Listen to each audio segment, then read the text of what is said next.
2 times before, Ginger was offered a great role as part of a multiple movie deal, but the subsequent roles, while providing Ginger with exposure, were hardly standout performances. This time, in the lottery to sign Ginger long-term, RKO delivered an excellent role in the second of a 3-movie deal in Rafter Romance, a charming romantic comedy. Co-starring with Norman Foster for the third and last time, Ginger loves Foster, who she has just met, and hates the man who she has never met but is splitting an apartment with, who is also Foster. Ginger is charming throughout, and the sequence of pranks the 2 unseen roommates play on each other is hilarious. One common theme throughout Ginger's bio is directors, good and bad. They were very important or frustrating for her, and here she performs under the direction of one of her all-time favorites. Ginger loved working with director William A. Sider. He was a comedic director, directing Wheeler and Woolsey, Laurel and Hardy, Abbott and Costello, and the Marx Brothers. Ginger wrote, "I simply adored him."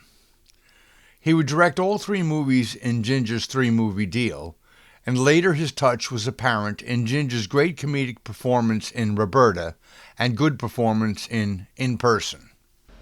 RKO's casting for the movie didn't hurt either. She was reunited with Norman Foster for the third and last time. He had a nice acting run on Broadway and in the movies from 1926 to 1936, and after that was a successful director in the movies and on TV. I love the performance by George Sidney as the landlord.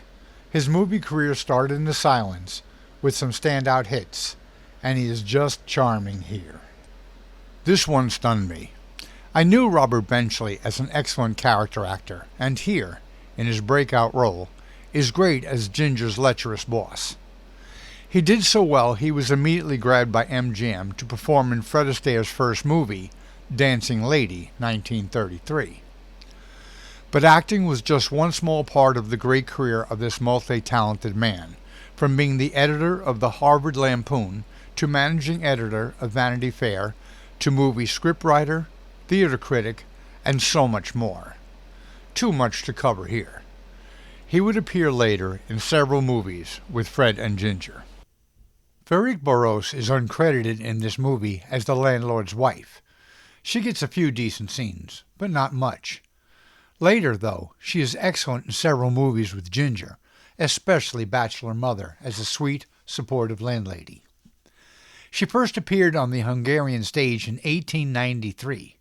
She starred on Broadway from 1909 through 1927, then started in the movies in 1930 as a character actress. I find all her performances excellent. She is so likable. With all these other great supporting performances, my favorite is by the appropriately nicknamed Guinn Big Boy Williams as Ginger's protector.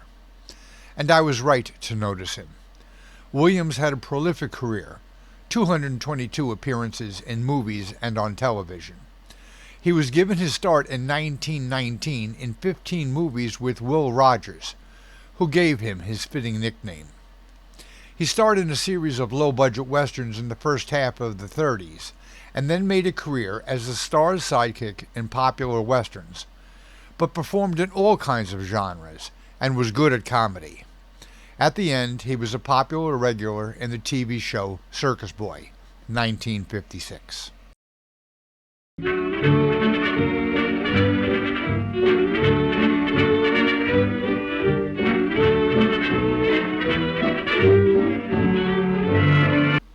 This is the story of 2 tenants in an apartment building during the Depression. Times are tough.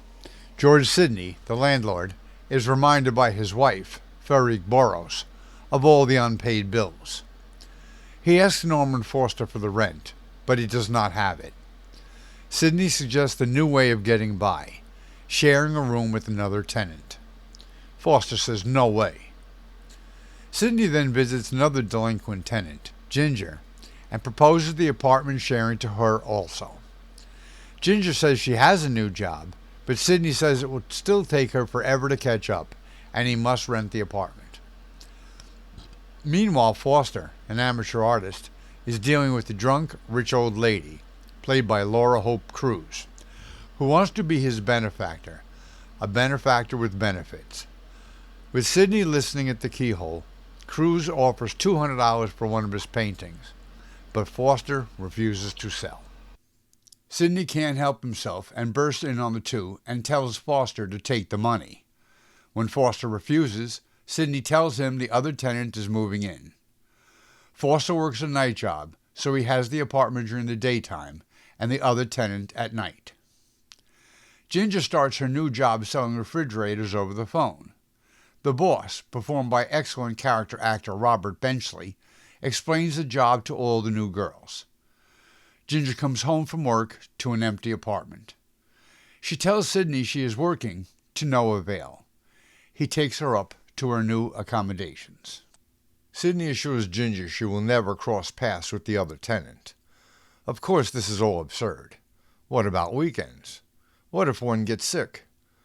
Oh well, lots of romantic comedies have absurd plot lines.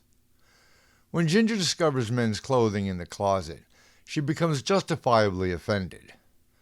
Sidney admits the other tenant is a man, but again assures her their paths will never cross. Ginger reluctantly accepts the situation.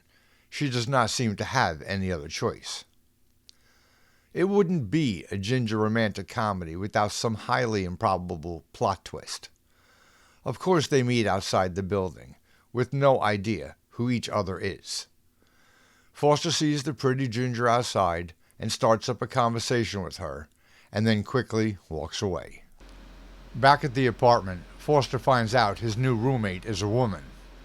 Ginger arrives outside and hears Foster describing what kind of woman she probably is in terrible terms. Crying, she rushes down to the landlady. Sidney comes in and lies about how accepting Foster is to the arrangement. It starts with some nasty notes and then pranks.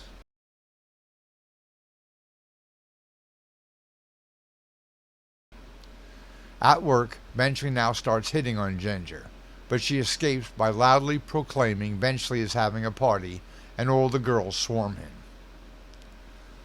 Once again, Foster finds Ginger waiting outside the deli. He lies and says he is interested in purchasing a refrigerator, so Ginger goes into her sales pitch. When he says he is interested in purchasing 6, Ginger is thrilled. He starts putting the moves on Ginger while she tries to continue selling, and it works. It's 8 p.m. when they switch at the apartment. Foster leaves, promising he will buy those fridges. At work, Foster cannot stop thinking about Ginger. Ginger calls, as promised, about those refrigerator sales. Foster tells her they will meet tomorrow, and Ginger is thrilled. At work, Benchley increases the pressure on Ginger, but she escapes again. At the apartment, Ginger is greeted with another note.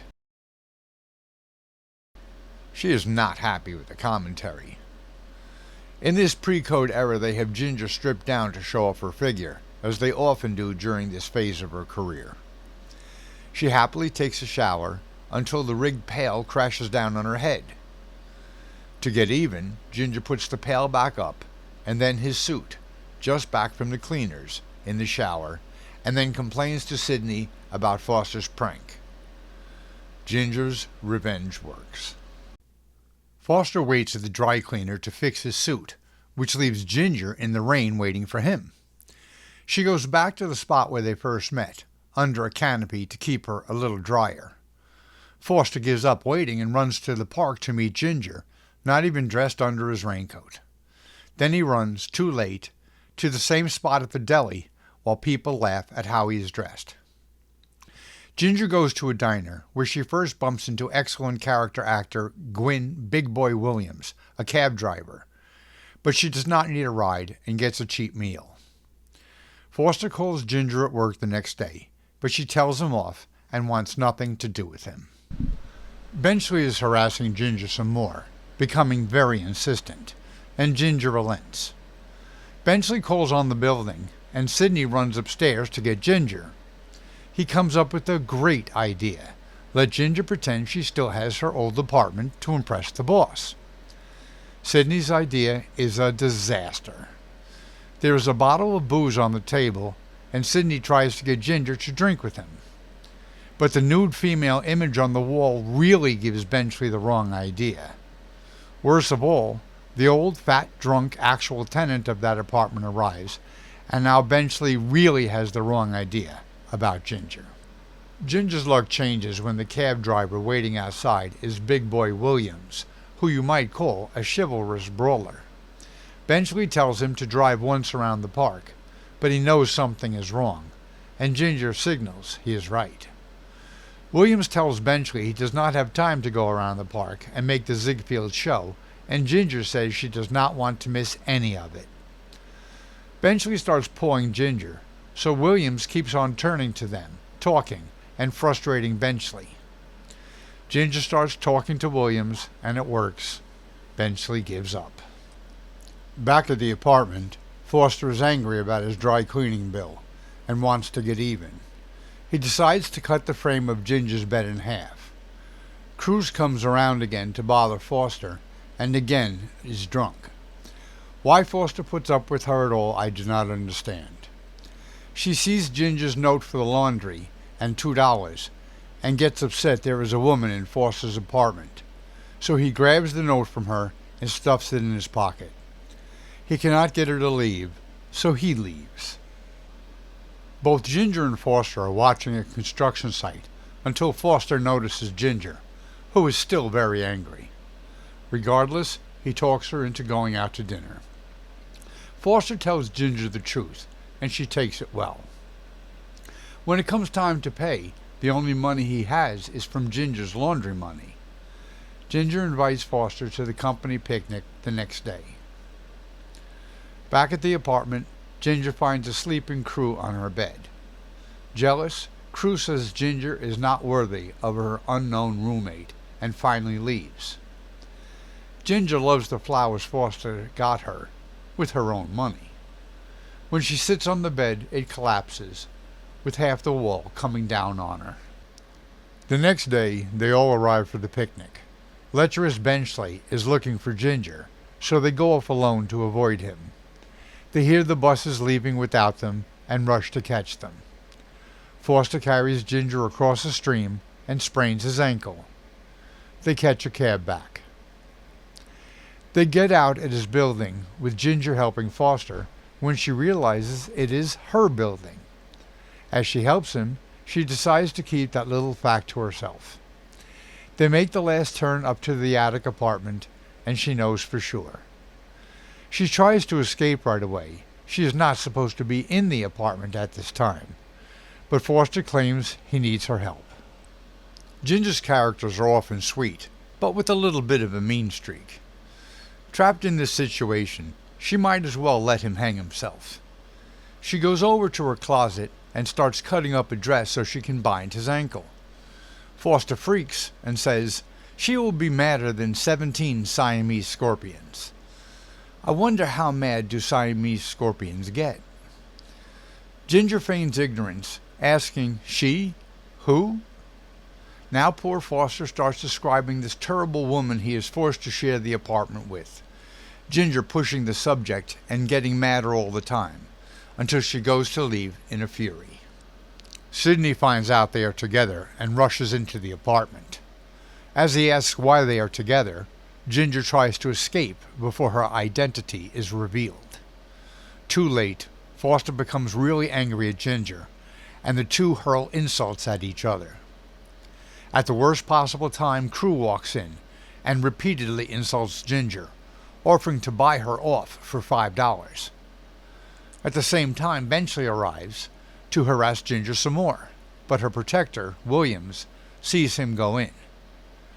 With the entire crowd in there, Crew saying terrible things, Ginger runs away hysterical.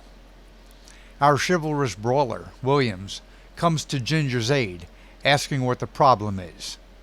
She cries how Foster said terrible things to her, but Williams assumes she is talking about Benchley and storms upstairs. Williams grabs Foster on the way up, but decides he has grabbed the wrong guy.